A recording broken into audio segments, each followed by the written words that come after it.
千万别小看这个瘦弱的男人，他仅用一拳就 KO 了对手。随后他摘下牙套，头也不回地离开了擂台。他没有退场 BGM， 也从不接受采访，甚至网络上都找不到他的任何资料。然而就是这样一位神秘的强者，在数月之前还是个默默无闻的沙包皇帝。此时在擂台上训练的是综合格斗的新兴狂犬，与他一同训练的选手无人能撑过第一个回合。现在他已击败了8位陪练，这也导致无人敢再上台挑战。于是教练只好高价聘请新的陪练。旁观的男人立刻产生了兴趣，并声称自己愿意尝试，但很快遭到教练的拒绝。教练让他先回去练习自己的沙袋。狂犬也忍不住出言嘲笑。本想离开的男人听到后，直接转过头申请出战。接着教练询问助手是否签署了免责协议，在确认助手已经签署后，教练再次走向男人，并警告男人一切后果自负。男人没有说话，而是直接走上了擂台，对着狂犬就是一脚。趁对手愣神之际，迅速出拳猛攻。他的动作行云流水，仅用一个背摔就将对手重重摔在地上，紧接着拳头如雨点般落下。就这样，最有潜力的新兴狂犬还没有坚持一个回合就被无情的 KO， 整个拳馆顿时鸦雀无声。男人缓缓走向教练。这么精彩的视频，真想驱车到现场看看。我在瓜子二手车买了台特斯拉，才花了9万9，买二手新能源就上瓜子。瓜子最近上了几千台新能源源头车，全是从个人和批发商这些源头来的。同样车况轻松省下万把块，错过就亏大了。瓜子二手新能源源头职工更省钱。不巧的是，这一幕刚好被人拍了下来，并将视频上传至热门的社交平台。职业拳手被无名小卒击败，顿时吸引了众多围观者。随着男人 KO 的视频爆红网络，连美军海外基地都在热议，纷纷猜测男人的真实身份。一个士兵在看完视频后立刻跑回宿舍，拿出头盔摄像机拍摄的另一段视频，然后用 B8 摄像机查找片段，寻找曾经拯救自己的恩人。经过最后的画面匹配，正是他苦苦寻找的那个人。汤米来自军人家庭，他的父亲是海军陆战队队员，并且还担任格斗教练。汤米自幼接受父亲的训练，参加过各种锦标赛，在14岁之前就赢得了所有奖项。但因为父亲突然沉迷酒精，并经常对母亲施暴，汤米跟随母亲逃离了这个破碎的家。然而由于母亲不幸去世，汤米便加入了海军陆战队。10年后退役返回故乡，他首先找到了曾经的父亲，但看到年迈的父亲，让他回忆起太多往事，包括母亲病逝的情景，心中的怨恨再次燃起。尽管父亲已经戒酒成功，并且信仰了上帝，汤米仍旧无法原谅他。第二天，父亲去找哥哥布莱登，本想告诉他汤米回来的消息，然而话未出口，就被大儿子无情地赶走。因为布莱登和汤米一样，对眼前的父亲怀有深仇大恨。布莱登曾是一名职业拳手，但因童年时父亲的偏心，他未能继承父亲的拳击技艺，这让他的拳击生涯充满坎坷。最终他选择在学校担任物理教师。幸运的是，他拥有自己独到的教学方法，与学生们相处得十分融洽。然而学生们却未曾察觉，这位风趣的老师内心深处隐藏着狂野的一面。为了应对家庭庞大的开支，他不得不在酒吧的地下拳场谋生。面对看似凶猛的对手，布莱登却将其视为纸老虎。很快他便赢得了比赛，赢得的奖金全用于给患有先天性心脏病的小女儿治病。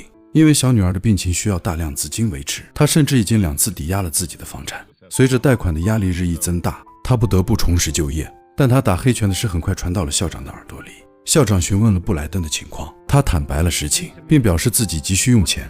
校长勃然大怒，身为教师，怎能与野兽般的人进行格斗？他说自己原本就是一名拳手，只是简历上未曾提及。校长感到十分震惊，当即就让他停薪留职。这对布莱登来说无疑是雪上加霜，但好在他还能继续打拳，勉强能够维持家庭的日常开销。妻子十分担忧，一旦丈夫再次受伤，整个家庭就会面临末日。但布莱登已经做出了决定，现在只希望得到妻子的支持而已。妻子也知道这是没办法的办法，因此也不再多言。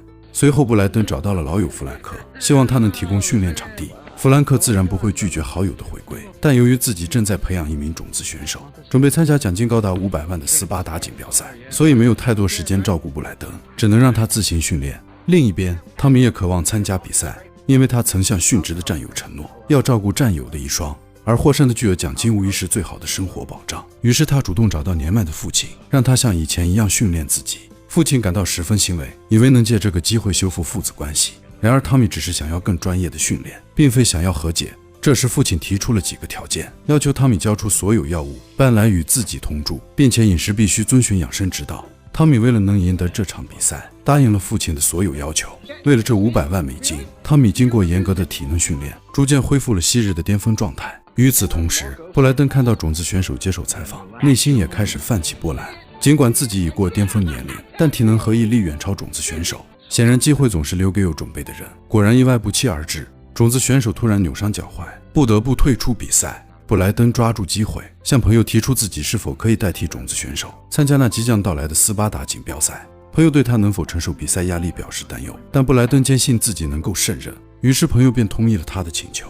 不久，锦标赛的见面会到来，所有参赛者都在接受媒体采访，唯独汤米坐在一旁的角落，他似乎更喜欢低调行事。这时，汤米在人群中发现了哥哥布莱登，布莱登也看到了多年未见的弟弟，两人目光交汇。就在他准备上前打招呼时，却被朋友突然叫住，因为布莱登的采访时间到了。尽管如此，他依旧关注着远处的弟弟，但汤米似乎并不想见到他。到了晚上，父亲无意中看到电视报道，小儿子汤米因在战场上救人，已成为人们心中的无名英雄。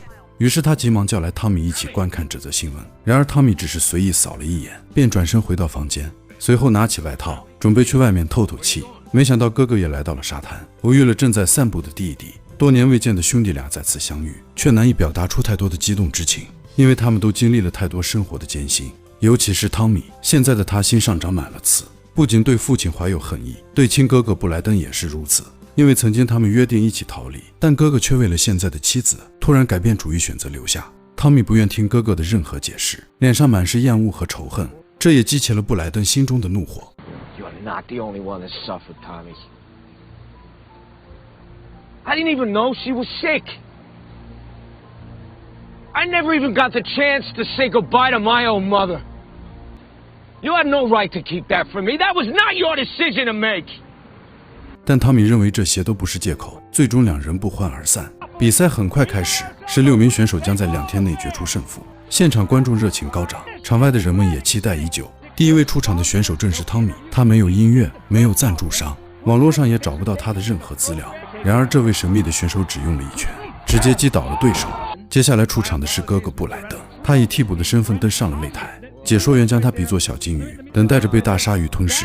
因为他的对手是一名强壮的黑人，并且在发布会上宣称要给这位物理老师上一课，但他严重低估了对手的实力。裁判很快发出比赛开始的信号，但布莱登并不急于进攻，而是小心防守，摸清对手的实力。对手出拳，他也出拳；对手猛攻，他就避其锋芒，将对手逼至笼边进行缠斗。然而这种打法并未给他带来优势，很快对手将他压制在地，紧接着锁住了他的喉咙。这种动作极易让人失去意识，也是格斗中最危险的锁技之一。出乎意料的是，布莱登凭借坚韧的意志，艰难地撑过了第一回合，这让所有人都感到意外。看来这位物理老师并非等闲之辈。第2回合，布莱登不再保守，而是开始主动出击，完全掌控了比赛的节奏。最终他抓住机会，一击爆摔，接着用剪刀脚切入，最后用木村锁降服了对手。显然一击制胜才是布莱登的绝技。此刻呼声最高的当属俄罗斯选手，这位选手始终维持着不败的传说，无人能在首回合中幸存。与此同时，汤米也迎来了他的第2位对手，他持续发起猛烈的攻势，让对手措手不及。感觉汤米不像是来参加竞技，更像是来自宣泄情绪。很快他又赢得了一场胜利。如此强大的选手必将掀起一波又一波的热潮，而布莱登在另一边打得异常艰苦，但他凭借坚韧不拔的意志，再次利用锁技险胜对手。如果说赢下一场是偶然，那么连赢2场则是实力的证明。他巧妙地运用了力学原理，在赛场上占据了独特的优势。不久，兄弟俩都成功晋级4强。布莱登率先出战，家中的妻子不禁为他捏了一把汗。布莱登在笼中承受了很多重击，才勉强将比赛拖入了第3回合。连解说员都惊呆了，到底是什么样的意志力支撑他坚持到现在？他将对手摔倒后立刻施展锁技，逼得对手不得不认输。这一招威力惊人，稍有延迟胳膊可能就会断裂。布莱登的胜利让妻子兴奋不已，解说员也开始赞扬起这位物理老师，观众也从先前的不看好转为支持。接下来出场的是汤米，所有人都在高声呼喊他的名字。登上擂台的汤米如猛虎出笼，打得对手毫无还手之力。他趁势夹住对手头部，骑上去就开始疯狂输出。这畅快淋漓的战斗让观众的欢呼声几乎掀翻了屋顶。但汤米依旧像往常一样，推开龙门便径直离去。第1天的比赛结束后，汤米没有心情庆祝胜利，反而忧郁地玩着游戏机。这时父亲走了过来，言语间无不流露出对儿子的欣赏，还称赞他在战场上救人的英勇事迹。没想到汤米直接摊牌，救人只是他当逃兵路上的顺手之举。他之所以改用母亲的姓氏参军，就是不想让人查到他的参军记录。父亲还想继续追问，却被汤米的一席话直接破防。他说父亲对他的爱就是假慈悲，小时候需要他的时候他不在，而现在已经不需要他了。当父亲还想解释时，却遭遇了汤米的爆发。Where were you when it mattered? I needed this guy back when I was a kid. I don't need you now. You know, it's too late now. Everything was already happened. Look at you. Yeah. I was right. I think I liked you better when you were a drunk. At least you had some balls there. Not like now, tiptoeing around and stuff. There you go, with your cup out. 父亲十分心痛，却又无言以对。等汤米再次找到父亲时，他已经喝得烂醉如泥，开始怒骂故事中的船长。他终于明白上帝救不了他，也明白了就算现在悔过自新，也已经来不及了。要不是他当初迷失了方向，也不会把一家人害成这样。见父亲真诚悔过，汤米也动了恻隐之心。No. No. No.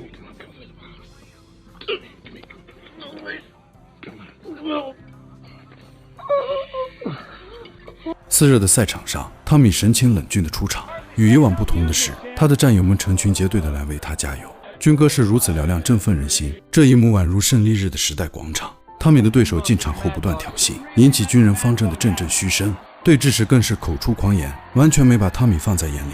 殊不知他惹的是怎样一头野兽。汤米再次一拳将对手 KO， 随后便骑在他身上疯狂输出，甚至对手都没来得及喊出投降，就已经被打得不省人事。汤米率先挺进决赛，他将面对科巴与布莱登的胜者。布莱登出场，妻子也在观众席为他加油助威，这让布莱登信心倍增。随着聚光灯聚焦于入口，科巴闪亮出场。I want you to look right at him when he comes in here. Look right at him. All right? Don't take your eyes off him. 人们不担心科巴能否取胜，只担心布莱登能否撑过第一回合。平时只是听说科巴有多可怕，但真正站在擂台上才意识到，这家伙还是太全面了。那强烈的压迫感让人不寒而栗。比赛一开始，布莱登试图通过移动寻找机会，打了2拳后才意识到对方连躲都不躲。反观科巴的攻势异常凶猛，每一拳都让布莱登痛苦不堪。科巴毫无悬念拿下了第一节，第2节依旧没有改观，布莱登就像沙包一样任人摆布。眼看就到第3节，此时布莱登已经快要坚持不住，弗兰克却给了他坚持下去的动力。You don't knock him out, you lose the fight. Do you understand me? You don't knock him out. You don't have a... 弗兰克的话让布莱登变得无所畏惧，同时也坚定了他获胜的决心。尽管有些事不是努力就有结果，但不努力肯定是没有任何结果。就在所有人都以为布莱登一定会输的时候，没想到布莱登开始反击了。他直接将对手拖倒，准备用自己的锁技将其制服。科巴的膝盖被牢牢锁住，然而他也将肘部暴露给了对手。两人同时进行力量较量，都竭尽全力希望对方屈服，但布莱登坚守了自己的承诺。这种完美的打法最终征服了科巴，科巴只好选择投降。布莱登激动地冲向8角笼边缘，与朋友紧紧拥抱在一起。全场观众肃然起立，为布莱登鼓掌喝彩。决赛前夕，一则新闻揭露了惊人的反转。之前救人的英雄汤米竟然是逃兵。幸存的战友接受了采访，原来汤米和战友们在战场上向美军飞机挥舞旗帜，却遭到了轰炸，战友们全部遇难，只有汤米一人幸存下来。为了履行照顾战友遗属的承诺，汤米才选择逃离军队。同时他也向大家保证将把全部奖金捐赠给战友的遗属，这让人们对汤米肃然起敬，甚至觉得这位英雄更加伟大。此时军警已经抵达休息室，比赛结束后将对他进行拘捕。得知汤米的真实姓名后，记者们又挖掘出一则重磅消息，决赛的2位选手竟是亲兄弟。这一连串的震撼消息让人瞠目结舌。决赛拉开序幕，面对哥哥汤米表现得比以往更加凶猛，在最需要支持的时刻被最重要的人所抛弃。这种怨恨驱使他疯狂地攻击布莱登，仿佛在攻击一个铁石心肠的人。汤米找到了自己的节奏，骑在哥哥身上全力进攻，但布莱登也有自己必须守护的东西，他不能让房子被收回，女儿的病还需治疗，他不能放弃。布莱登就这样坚持到了回合结束，但铃声无法阻止汤米，他又一拳击中哥哥的脸。这一击让所有人都向裁判施压，但这反而让汤米更加愤怒，他凶狠地盯着布莱登，恨不得将他生吞活剥。在弗兰克的帮助下，布莱登逐渐冷静下来，他明白了两人站在这里的意义。比赛不仅是为了守护家园，也是为了找回兄弟情谊的战斗。于是他不再保留，开始主动出击，但总是被弟弟化解。而汤米就像一台杀戮机器，愤恨是机器的燃料，支持着他疯狂的攻击。第3节开始，汤米依旧埋头猛攻，布莱登抓住机会，将汤米的胳膊翻转，直接坐在了他的肩膀上，压制住了汤米，然后一拳接一拳地打过去。被控制的汤米痛苦不堪，但他绝不放弃，仍然寻找机会肘击布莱登。这时的哥哥更加用力压制，突然传来骨头断裂的声音，他急忙松开了弟弟。可还没等他询问完伤势，汤米突然掐住了他的脖子，将他推向了笼子边缘。好在回合结束，裁判将二人分开。布莱登试图向裁判呼喊，提醒他注意汤米的伤情，但被观众的吼声淹没。汤米独自一人留在轮边，脸上泪水和汗水交织在一起。新一轮的对决开始，汤米单手向前发起攻击，布莱登无法理解弟弟的举动，竭力劝他放弃比赛，然而却未得到任何回应。布莱登的重拳不断击中汤米受伤的手臂，质问为何他要这样坚持，但汤米似乎在主动寻求打击，仿佛想要在哥哥手中结束一切。比赛暂停后，汤米无法抑制地痛哭起来，硬汉的泪水总是让人心痛。布莱登转身看到父亲轻轻点头，他突然意识到这已经不仅仅是场对决，更是挽回亲情的关键之战。等到下个回合开始，他突然下定决心，一脚踢向弟弟。I'm sorry, Tommy. Can I ask you? I'm sorry. Yeah, Tommy. It's okay. Today, It's okay. I love you. I love you, Tommy. to lose it. 布莱登胜利了，他保住了自己所建立的一切，找回了已经消逝的亲情。而汤米也没有输，他打破了与哥哥之间的隔阂，以近乎自残的方式让一家人重新团聚，这才是真正的勇士所为。瓜子二手新能源源头直供更省钱。